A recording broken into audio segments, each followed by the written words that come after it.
So far, we've been discussing airflow through the engine, but it isn't the actual airflow we're interested in. It's actually the amount of oxygen contained in the air that's important. Air is made up of many components, and oxygen only makes up around 20%. The reason we're interested in the oxygen content is because this is the component of air that combines with the fuel during the combustion process. All things being equal, the more oxygen we have available, the more power we can produce. With this in mind, we need to know what mass of oxygen is contained in a given volume of air, and this is described by the air density. Let's talk about what the term density actually means. Just because we have a fixed volume doesn't necessarily mean that it will contain the same mass. Consider if we had two containers, and both containers measure 1 cubic foot.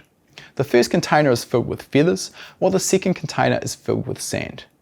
Both containers hold the same volume of material, but their weight would obviously be dramatically different. This is because the two materials simply have different densities.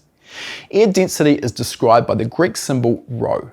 The equation to calculate air density in units of pounds per cubic foot is shown here. This is P divided by R multiplied by T.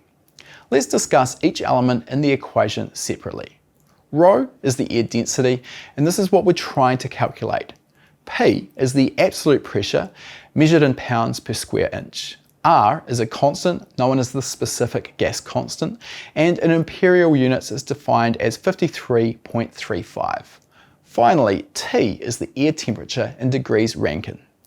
I'll just briefly mention the Rankine scale before we move on. Similar to absolute pressure, the Rankine scale references absolute zero, which is the theoretical temperature at which all particles stop moving. This is equal to minus 460 degrees Fahrenheit, so to express temperature on the Rankine scale, we need to add 460 to the value.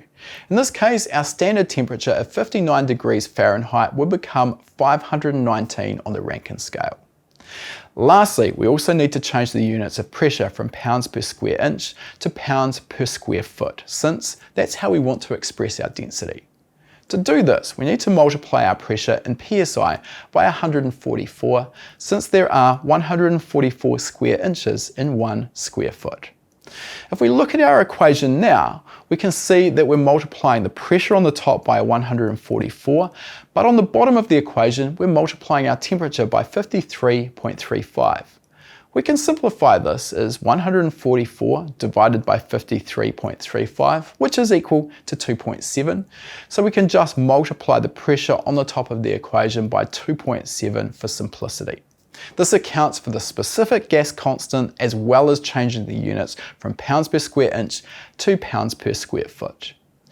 Now we can put some numbers into this equation and calculate the air density under the standard conditions that we've already discussed.